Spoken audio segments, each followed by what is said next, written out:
Hey, Trolley, we would like some make-believe today. Pico Rivera Sports Arena. 4 drug-crazed hippies. In Japan, the hand... Out there, we saw a lot of tuberculosis. Too. Ooh, feels furry. Marshal, you gotta get a posse. Tell me what this is all about. There's no time, Marshal. This time, try blowing very hard, all right?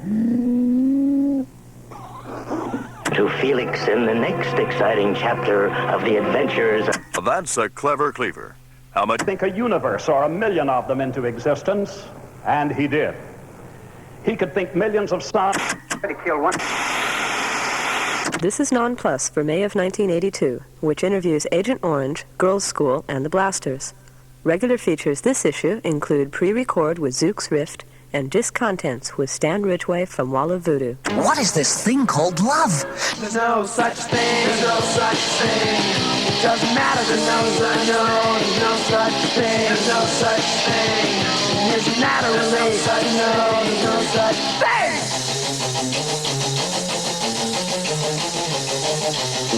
Word of Agent Orange was first heard outside of their native Orange County when they were included on the second Rodney on the Rock compilation. Since then, they have gone national by releasing their own album, Living in Darkness, through Posh Boy Records. On a first-name basis only, Mike, Scott, and James are Agent Orange. You were picked up by the name, too, weren't you? Really, when you saw Agent Orange, didn't you think something different than, what we sound like on the album or not? Yeah, because we're intelligent. And we've got, a lot of parts in our roll. hair. We're banned from places just because of our name, and they think we're a punk band and that we have punk following. And because we don't feel a part of that scene at all. No. We feel that they don't think we're a part of their scene, and if we say, we're hardcore or whatever, they're going to laugh at us. But what's great is that people don't care. They like us, so they can see us. We're not from the beach. Yeah. we have to take the bus. Yeah, that's 50 right. 50 cents on OCTD. It takes 2 hours from our house. We have our boogie boards under our arms. You were Living in California is just like a Beach Boys record. Yeah. Well, Mike's always been into surf music. We've always experimented with on it, and off, ever since the very beginning.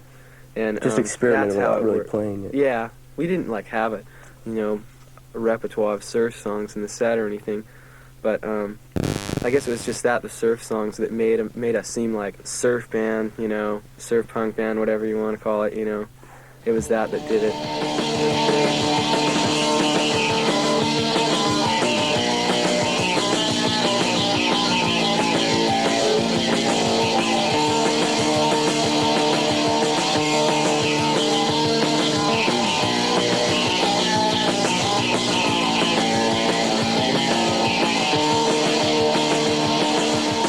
Oh, yes, I had a dream because of our name that a Vietnam vet turned around, and when they announced our name, he turned around from the bar and had a machine gun and shot us. And then one night he had a dream that his drums chased him and beat him up. Because I wasn't being nice to him. I wasn't being nice to him. I wouldn't clean them, and I wouldn't change their heads, and I used to beat the crap out of them all the time. They didn't like me. And now I see blood and I hear people say, and I wake up and it's just another bad dream. Whatever happened to that OC compilation album? That's how we wrote the song, Bloodstains. Yeah, that was the first song Mike ever wrote. Yeah. Yeah, it was so we'd be on time to make the OC compilation album. We had to do it in a week or so. We wrote a song within an hour. It was never to be. Just a bunch of bands from Orange County. It was somebody's idea, and they... Somebody who always thinks of ideas and never carries them through. We wrote that song because we go, oh, we're going to be on an album, how great. No, I think that was the first original we wrote. Yeah, that was the first original song we did. We were doing all covers then, so we just decided, we'll write a song if we can be on a record. Really? Yeah. And then after then the idea caught on, and we started writing more originals. Hey, this isn't that hard. That way when you make mistakes, no one knows. On stage, straight kills, fast cars, cheap thrills, and girls, fine wine. I lost my $10 until I lost my mind. The studio just was a strange place to be, and it wasn't. The people were scary. It didn't feel good being there at all. Yeah, the people were scary. The guy carried a gun. Pulled a gun on us. I couldn't believe it. The guy who owned the studio pulled a gun on us. Don't touch my answering machine. Yeah. And if I ever catch the guys that stole it, I'll kill them. And we go, we're going to record an album now. We were really rushed. We all felt, I know I felt rushed. And that's why we hate it. No, honestly, there's things that should be there that aren't even in there, and there's mistakes in there that shouldn't be there. Well, but I've told people to listen to it and find the mistakes. And We're the only ones that know. Yeah, we're the only ones that know. I think we're really picky about it. But we could do so much better, and we know it. Yeah, I'd mic the drums. He wants more drums, I want more bass, he wants more guitar. Well, I learned from my mistakes. This time I will escape. I'm too young to die. That's what we want to do. Do a song in 4 hours, Not boom, boom, boom, boom, boom. It's yeah, like right. we were doing our own little show. It's like it was like a practice. We were doing songs, and we get tired. Right. When we did the album, we did it. We laid all the basic tracks down for the whole album in one night, and then me and James went back in and did all the overtracking guitar and vocals. Within 2 days. Right, within 2 days. We were in the studio. How many times did we go down there? 3 days? 3, yeah. 3 nights. Next time, we're going to do it completely differently. We're going to take each song one by one and lay down the basic track and then stop and start doing the guitars and vocals until the song's done, then move on to the next one. Because it was a bad way to do it, I think. Because you could tell which songs we did first and which songs we ended the night with when we did the basic tracks. Everything lagged towards the end. And I think that affected. And I couldn't wait to get through a song, I was just like going, I'm getting so tired. I made a mistake and he'd yell at me. And sometimes you'd have up to 3 takes. Oh, I'm a baby. Yeah, sometimes you have 3 or 4 takes of the same song, and it starts getting like, oh, this song again. I just can't take that step because I see my opportunity to shout the last goodbye. The last goodbye. That's what most of this stuff is. It's just all of the ideas are clumped together. That's how we wrote The Last Goodbye. There's like about 4 different songs in there. Mm-hmm. And we just... Somehow I made them fit. Yeah. And then come up with a melody afterwards. That's what's strange about it. That's another song that I wrote the words on the way to the studio. No. Part of one verse or something. No, more than that, I think. Long car ride. On a Taco Bell napkin. Yeah.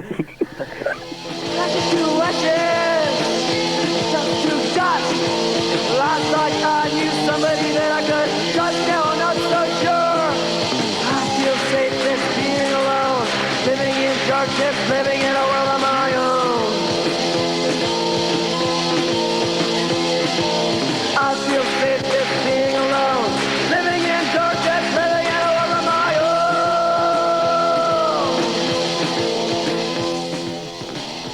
I think that song's too long. It is. Well, maybe for me, because I'm drumming it. And, when it's in the bottom of the set, after you play like about 8 or 9 songs, and you see that song come up, and you just go, oh, no, not this 5-minute song, where I can't stop at all. Not 5 minutes, though. I know. Is it 5 minutes? It's about 4 something. Yeah. I've timed it. Well, it should say on the record. It should say. 4:59. Is it 4:59? It should say. No, I don't think so. There's a record right there. No, it doesn't. Oh, it probably doesn't. It does. Of course it doesn't. Don't you hate records that don't have the time on? No, I know. Because then you can't record them. Where's my watch?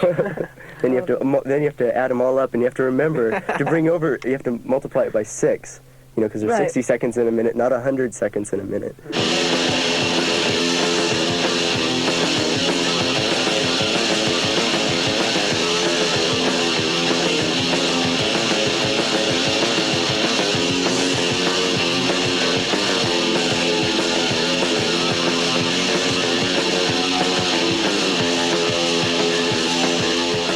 Sometimes, you get in a bad mood and it reflects in your writing, right? Mike's always in a bad mood. Like, I just figured the Beatles came up with stuff like She Loves You. I figured I'd just write stuff like She Doesn't Love You or something. I don't know. Gloomy things are just sometimes... But everybody associates themselves, you don't always go around happy all the time. You do have down points in your life. And Depression's in now. No, this album, associates with those times that you are depressed. Each one of those songs... Yeah, that's what I meant. Yeah. If the Beatles can have kids associating with, She Loves You, it's the same thing, kind of. What happens when she doesn't love you? You don't have a song. You don't have a song to listen to when she doesn't love you. Are they all that way? I didn't realize that. Yeah, they pretty much are. Not all of them, but Miserably isn't. Yes, it is.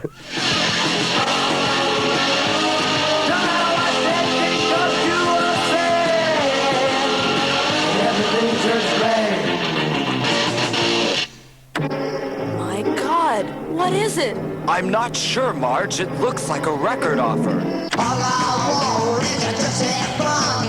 Live my life like it just begun. But you're pushing too hard. Yes, that's right. All 6 Seeds albums on GNP Crescendo Records. The entire GNP Crescendo catalog of the Seeds. The Seeds, a web of sound, future, full spoon of CD blues, raw and alive, falling off the edge. I can't seem to make you mine.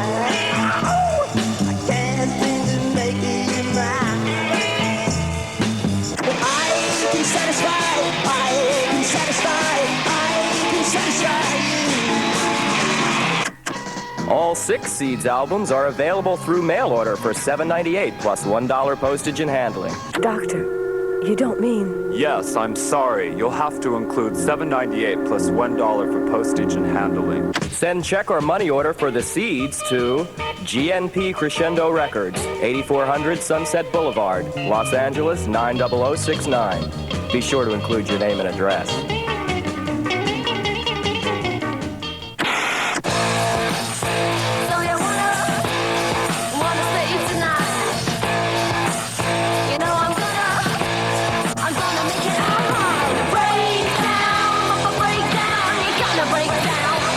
Approximately 2 years ago, there began a resurgence of heavy metal groups in England that is finally reaching America. One of the best also happens to be shattering once and for all the myth that hard rock is a strictly male province, since it is the all-female Girlschool. NonPlus interrupted the band playing with radio-controlled race cars in what may as well have been the middle of Sunset Boulevard to interview Kim McAuliffe, Kelly Johnson, Denise Dufort, and Gil Weston on their first tour of America. No, yeah, Motorhead. What happened with them was that they were looking for a support band to support them on their first major tour around Britain. And this was the time of like the new wave punk thing. And there weren't that many sort of heavy rock bands around at that time who could support them. And they heard a single that we had out on an independent single. And they really liked it and came down and asked us to do the tour. So we did. And then after that it was like, all go. All go. All go, yes. But it was take it all away. They gotta take it all away. They gotta take it all away. They gotta take it all away. They gotta take it all away.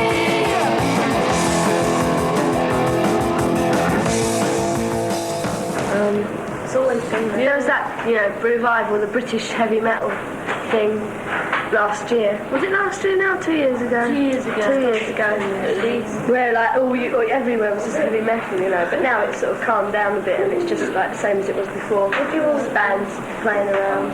We're doing Peterborough Football Ground, the festival thing there with UFO and Saxon and stuff.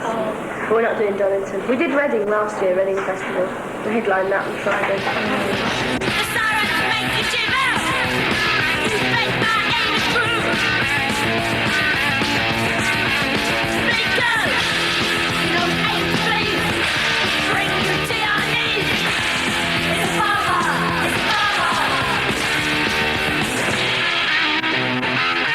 Well, in Britain, the only people that go to heavy rock concerts anyway are boys. Not that many girls go, no matter if it's Gillan, Rainbow or Whitesnake or us. So that's nothing to do with the fact we're all girls, because it's, a male audience thing anyway.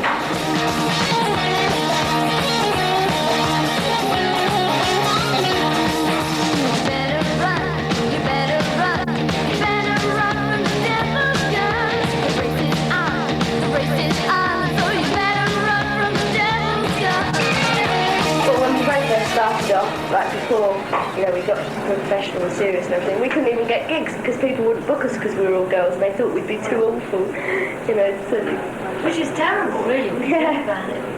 But in the beginning it had lots of disadvantages. For example, being taken seriously.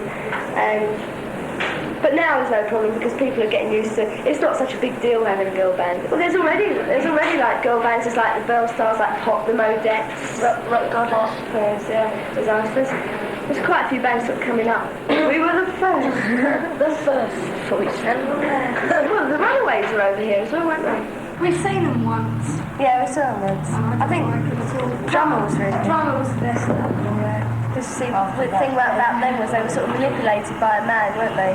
And so, you know, doing sort of everything that he wanted them to do. They weren't an actual band like together themselves. They were brought together by him, weren't they? And sort of said, right, you're going to do this and you're going to do that.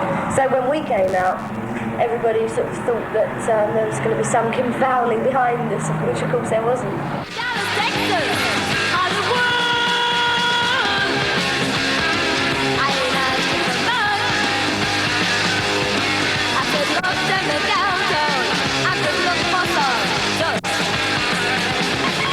Although Girlschool has been together for several years, only a couple of months ago Enid Williams left the band and was replaced by the apparently more personally compatible Gil Weston, late of the Killjoys.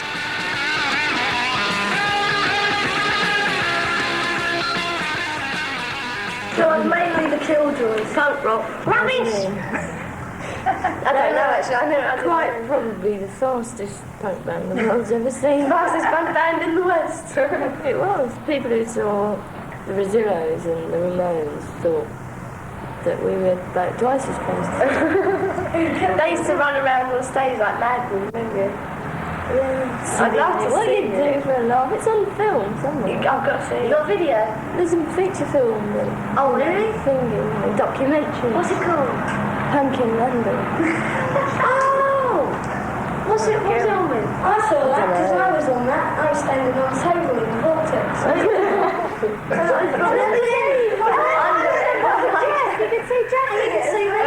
So it was like, right, I remember that. I remember that. Yeah, at the end. I remember watching Jeff Super there. Yeah, I saw it, yeah. And Susie, Jeff Susie. Oh, right, yeah. Oh, right, yeah. I can't see the show.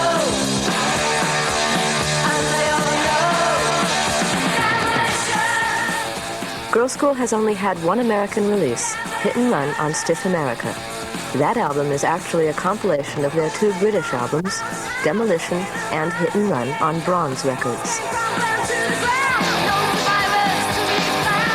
Originally it was for Canada. I think they took the same tracks as the Canadian one did, because we're on Solid Gold in Canada and it was their idea in the beginning to do it, and Stiff just followed up and did the same thing. We didn't have any say what tracks went on. Someone taking Demolition, something like compilation. We didn't know which tracks they were taking off and putting on. It's pretty, you know, we think it's a couple of the tracks are a bit of an odd choice because there's tracks like Emergency and Demolition and Breakdown off the first album that are far better than Not For Sale and Take It All Away, but they chose those ones, so.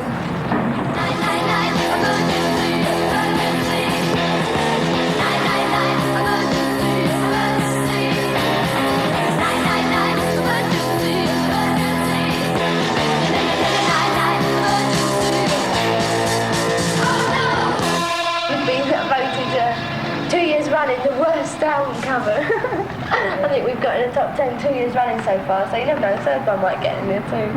Make it 3 years running. But no, we haven't had lot control over the past two. But this one we've done it all ourselves. Third time lucky. This one we're talking about actually is the album that we recorded before we came here. It's called Screaming Blue Murder. We play about half the album, I suppose, at the set over here.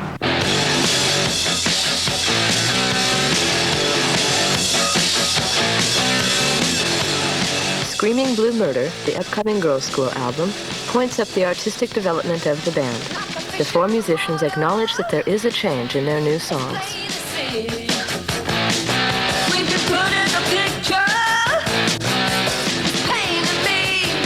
Yeah, they've got better. So it's playing, hopefully. We might see something on television that we want to write a song about or read about something. Or we just think, oh, let's write a song about getting drunk, you know, so that's just usually the case. Yeah, that's our most common experience. Oh, they're just all rip-offs. I'm supposed to say that, Billy. No, I'm joking there. Whoever comes up with an idea, just like presents it to the others and just sort of says, what, you know, what do you think about this sort of thing? We just put it together. It's like whoever's got a brain. Yeah, whoever's feeling up to it. The state of her. Kelly, open your eyes. I'm going in there. Yeah, right. And don't drink too much. Yeah, right.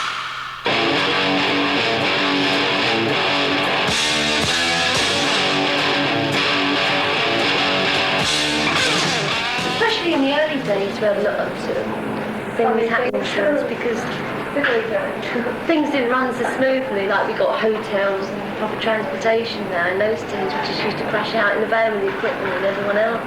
Sleep on top of the equipment in a little small transit van. Everything used to happen in France because we used to get like they used to get 3 drinks all night and they're always doubles and we used to get so drunk and everything used to happen. Yeah, right. I'd keep on that shit if I were you. I'm not saying it was using you.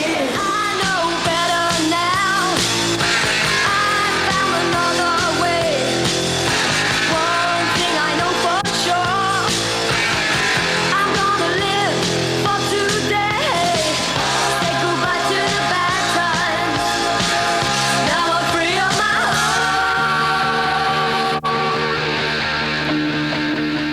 They always seem to have this image of being real tough and mean and bad. Drinking.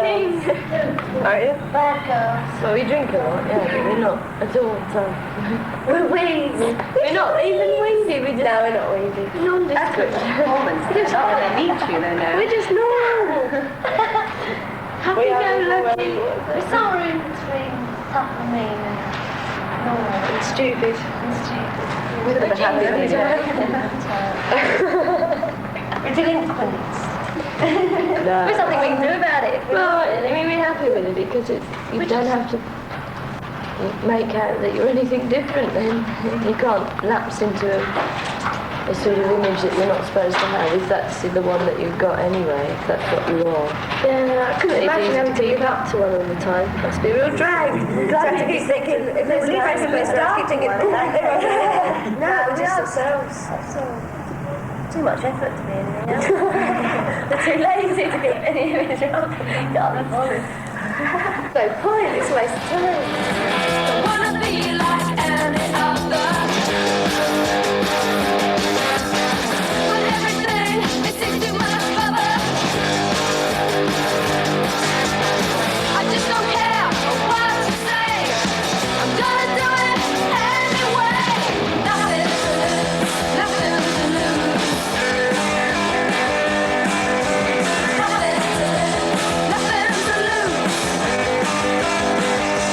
Girlschool may have finally absolved the stigma of being an all-female band, but they remain skeptical of the notion that there are now hundreds of girls striving to emulate them. I don't think their mothers and fathers would let them. Not letting you grow up like that.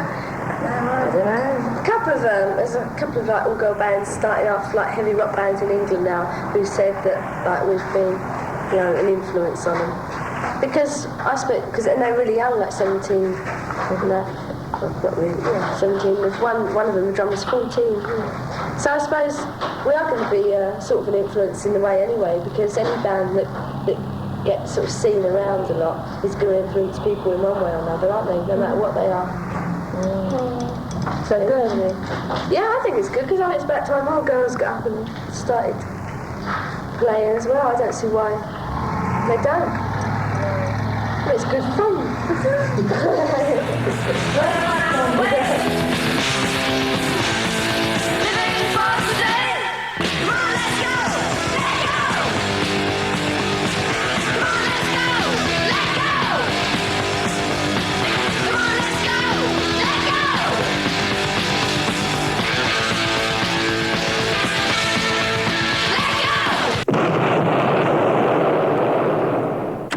Which were held every third year. You also get this set of 6 statements.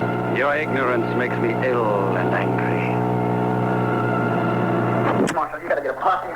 Tell me what this is all about. There's no time, Marshal. All right. Take me. Incompetent and juveniles. Please tune to Side 2 when NonPlus continues with the blasters and discontents. May we not still hope to discover a method by which, within one generation, the whole human race could be rendered intelligent? Remember, this set cannot be bought. Radar. Yes, sir. Pack that up in triplicate. And I called her. I said, yeah. He said, well, Birds and Bees does that. Marshal, you gotta get a posse. Beaver! There's a package here for you. Oh, boy, Mom, it's from the record company. So I noticed. I thought maybe you decided against spending your money so recklessly.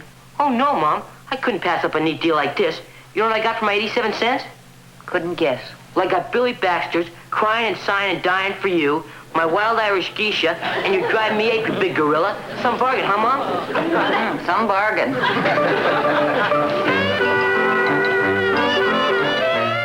They wanna hear some American music. They wanna hear that sound that falls the USA. The Blasters are doing all they can to make their fellow citizens as aware of American music as they are of Mom and Apple Pie.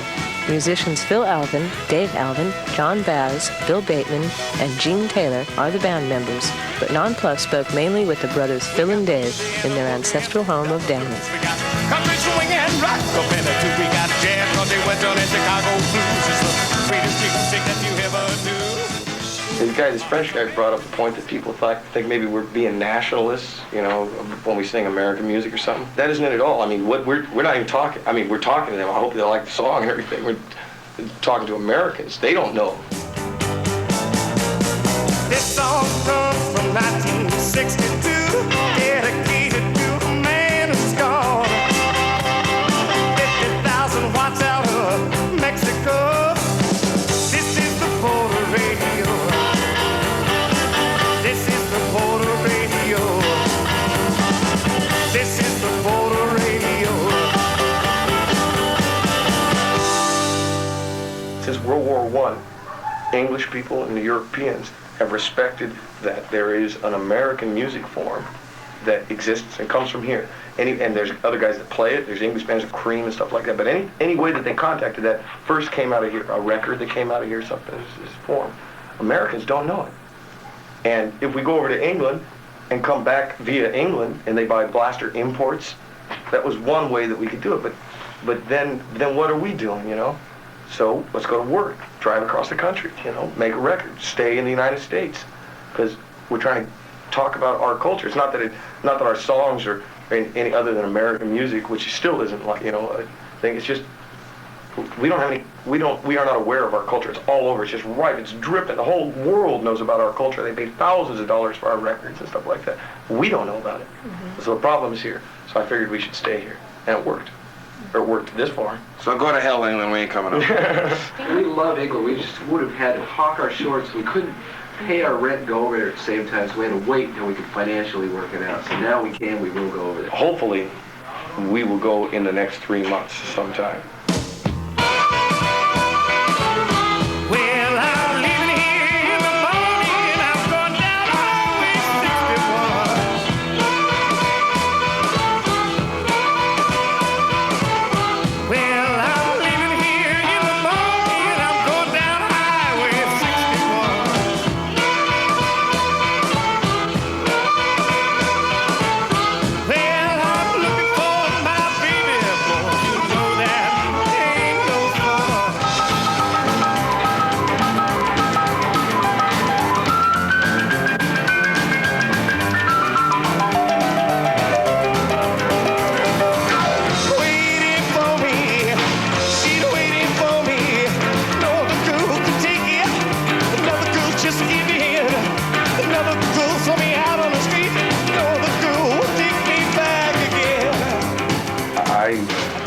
Chinese theater. I had some over the other night. There's always someone very entertaining. Yeah. There's always someone in Hollywood who knows you who's drunk at 3 a.m. on any given day. Mm-hmm. It's just not a real place. It's not real. You know, it's like, you know, prostitution and drugs, and then there's the business world in the daytime, and then the nightlife, which is sharp. But you know, you don't want to hang around nightlife all the time. Wasting our time, but it sure feels good. Hey, rocking in our Hollywood bed.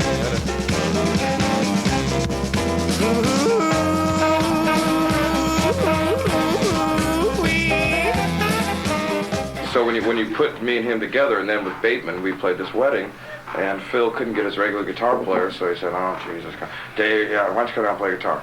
So I came down, and then the two style, my style, and his style, it was just perfect. It was just like there was this rhythm there that hadn't been in music for a long fucking time. Marie,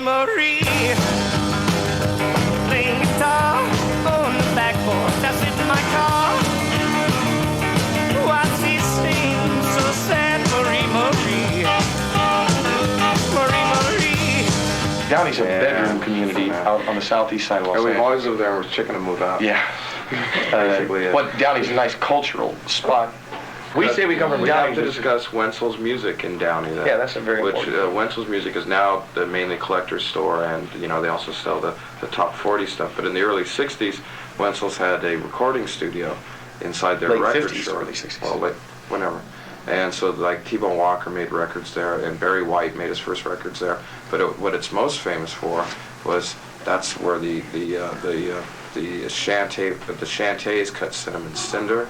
The Chantays cut Pipeline. Sorry, the Rumblers cut Boss there, and the Pastel Six cut Cinnamon Cinder. They were on the Downey label. And they were all on the Downey record label, and it was all these surf bands from the Downey Bellflower area. Mm-hmm. See, that stuff's all around. It's that in America, you can say Downey's boring if you don't want to, or Downey or any place is boring if you don't look at that stuff. But when you say, hey, that stuff's great, I like Bob Wills, and here's the guy that used to play in his band. He lives down here in Norwalk. And there's guys all over here. They're all over Cincinnati and every place all over the United States. Yeah, see, Downey's just stuff. And they don't have any pride in what they did because nobody would listen. What it's best as a figure for is it's just kind of like you can drive by it on the average freeway, American and town. it just looks like, God, I would really hate to be there. Storm rocks a ship on the sea. The wind shakes the leaves on a tree. I'm like a nervous wreck. I'm all shook up and answer what you are doing to me. Cause I'm jumping and I'm shaking and I'm jumping and I'm shaking. Downey had pretty nice clubs. In the southeast area had good clubs, and all of the musicians. Piano lounge. Yeah, this was the older black musicians who came out and made rock and roll and rhythm and blues records in the late 40s and 50s that lived out here. Were all through those clubs, playing When in they got those older, clubs. they come out and get lounge gigs, just playing, There used to be a place called the Sierra Room where we'd be able to go see Chuck Higgins and Richard Berry and people like that. They would always be there. Don't forget David, for some reason, doesn't want to remember that existed, but I guess it really was because Phil, you don't let me finish a sentence, so why don't you shut up? And I know. Well, you were just going to say Marmax was the only club. No. I wanted to stress the fact of Marmax. Well, okay, Marmax is the closest one. Why don't you shut up when I'm saying a sentence and let me get to all that stuff? Because you even forgot Ramon Tarot. I know who Ramon Tarot is. I know, but you forgot. He's the singer on Open the Door, Richard. He's not the singer. He was the drummer and the background singer. They tell him to come in. That's right. He's the singer on the flip side. Oh, you don't want to argue with us. No.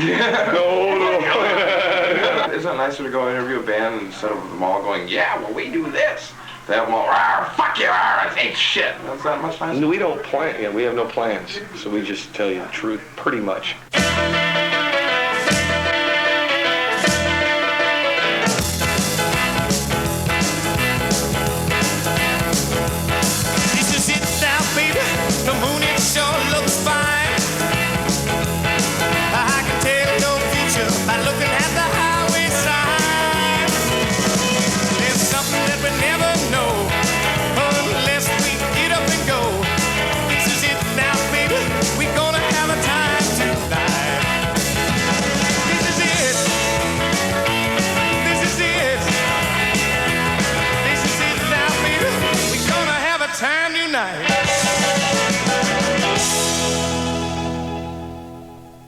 In this edition of Pre-Record, NonPlus would like to introduce Zoog's Rift.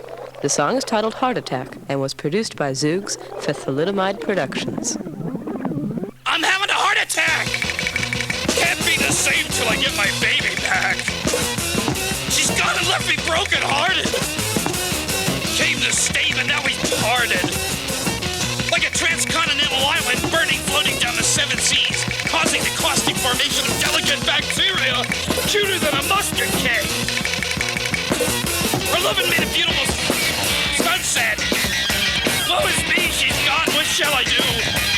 She got back to her residence on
She's gotta left me broken-hearted. Came to stay, but now we parted. I'm having a heart attack! Vinyl Fetish. The largest selection of alternative music in Los Angeles. Vinyl Fetish. Featuring the latest in imported and domestic publications. Vinyl Fetish. 7305 Melrose Avenue.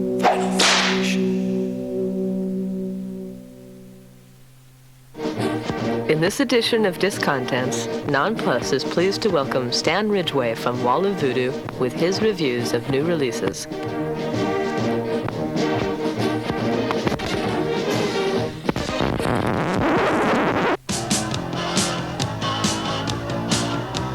Altered Images, Happy Birthday on Portrait Records.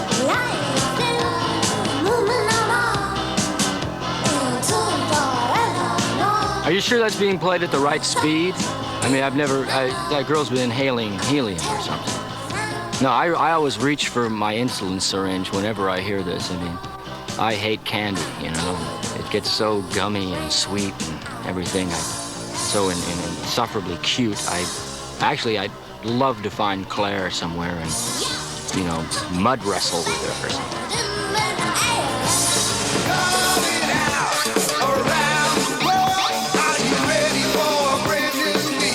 Van Halen, Diver Down on Warner Brothers Records. I think I'd probably leave it on the radio. If it came on, I'd leave it on there because I kind of like that production, big echo stuff. You know, it's kind of like being in a shower too long or something. So it gets really big rock. Yeah. Other than that, you know, I mean, like David Lee Roth, the guy you love to hate, you know. I think he's fine, you know. And then you got Eddie, he's a great guitar player. So then you got that, and you got two Good Time Charlies on bass and drums. It really could just be anybody, right?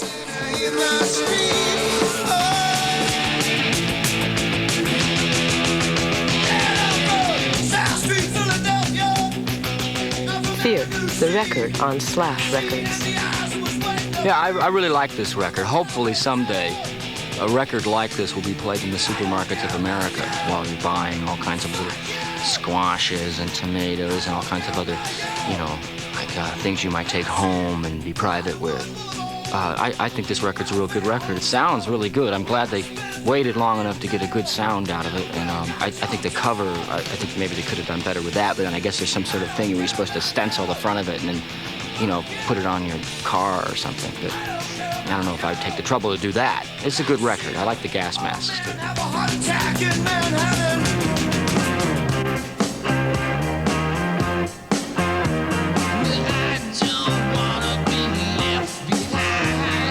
Plan 9, Frustration on Vox Records.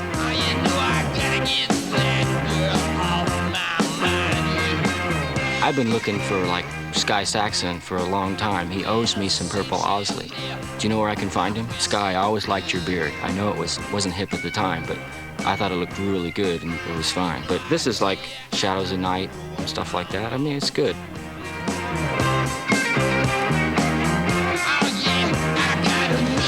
I'm in a state of shock. I'm broken up. I'm gonna stop. Now do you feel the same? A good night, the murder in the rain. Moon Martin, Mystery Ticket on Capitol Records. I always feel like with this kind of music that I'm kind of like a rhesus monkey on an operating table, and someone's like putting a little electrode on my nervous system to make me react to something that maybe I'll go out and buy or something. I don't know. It doesn't do anything for me. I think I'd rather listen to my washing machine.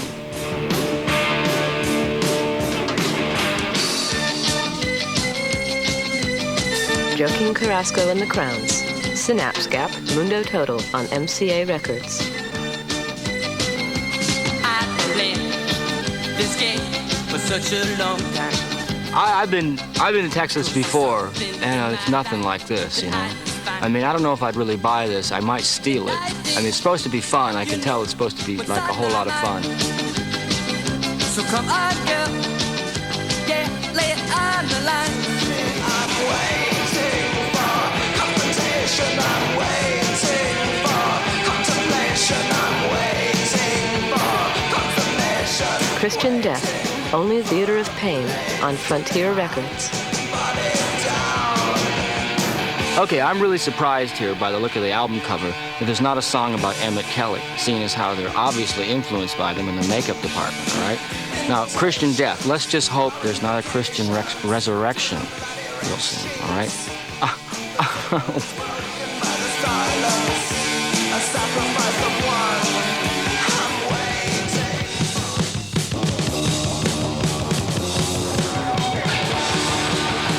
The Misfits, Walk Among Us on Ruby Records. Misfits, they're outcasts, huh? Like misfitted somehow. I've seen the cover. I think the cover, I like it. It looks really good. That's a still from some, what's the Dying Tarantula movie or something. I'm gonna like something soon.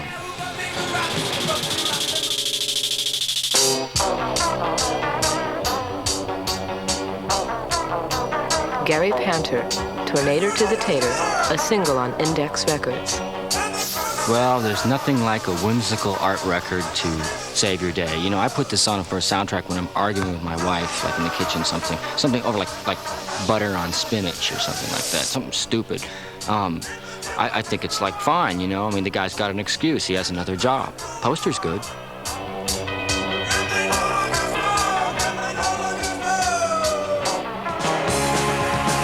Circle Jerks, Wild in the Streets on Faulty Products. Hey, drink that beer, drink that beer, drink that beer. Yeah. What can I say about the Circle Jerks? I mean, they're part of my life. I've been to jobs, I've gotten beat up by policemen. I mean, I've been hassled around. If I ever checked into Raleigh Hills for detoxification, I would choose Keith Morris to go with me because I know he'd have a stash of at least Bergie someplace. Be better off than Joey the Boxer. When you're dead, I'll be glad.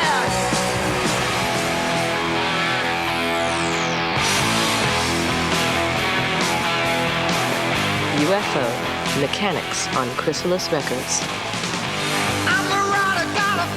Now this one reminds me of a soundtrack to some Son of Rodan movie, something out of Japan or something. I mean, like plodding, heavy, slow, you know.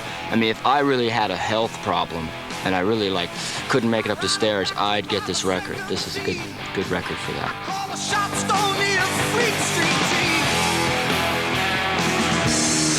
Met on the beach, early summer. Willie Alexander, Solo Logo on Bomp Records. Beantown, yeah, Boston, Combat Zone. You know, there's a really good restaurant in Boston called Kim Toy Lunch. You can go there, and what you do, you have to pay before you eat. And then once you get through eating, it's so horrible, like everybody throws their plate against the wall. It's like a real custom. And you walk out and the police come and stuff like that. But Willie Alexander, I mean, I get the feeling that, you know, he's singing something that he really likes and stuff. So that is something that I like too, but I don't know if it's really my cup of tea, you know.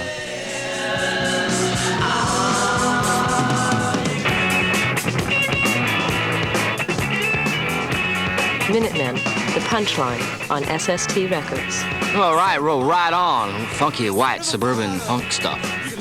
This record actually sounds really good at 33 1/3.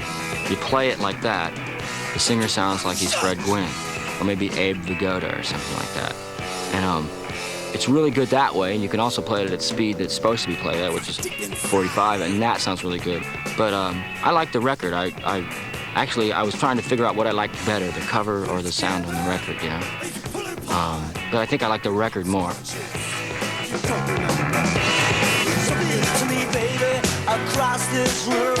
Graham Parker, Another Gray Area on Arista Records. Well, as everyone knows, Graham Parker has no eyes. That's why he always wears those glasses like that. Has a strange affliction that is kind of line with Ian Hunter, too. No eyes at all. But I actually like this. This is a record that's being touted now as a big sellout compromise and crossover shit and everything else, and I don't think so. I mean, Graham Parker's always sang from a spot that's been true to me. I can deal with it, but maybe I'm just an old man. It's all with nothing alone. Brian Eno, Ambient 4 on Land on Editions EG. You know, this is like, what do they call it, ambient music? I like to call it ambiguous music. I mean, sometimes I think Eno should put out like blank cassettes and we could all record ourselves like like in the bathroom taking a shower and, drippy faucets and like, cooking some bacon or something. And then we put a beat behind it and, we'd all fall asleep, I mean, it's good sleepy by music. I actually think it's good, I mean, you could put it on and just nod out.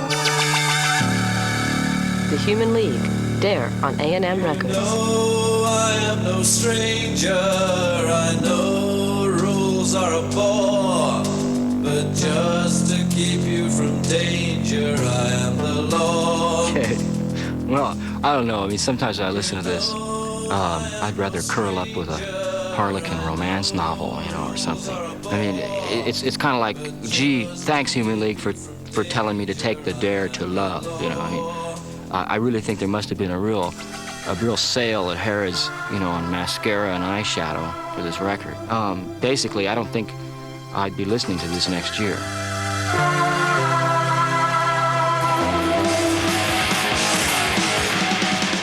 Motorhead, Iron Fist on Mercury Records. I hate my parents. My parents always fucked me up. They were always down on my case, man. They never let me do anything I wanted to do. When I wanted to go out and take drugs with all those other guys out in the street, they never let me. And that's when I put my Motorhead record on and I fucking just like let loose.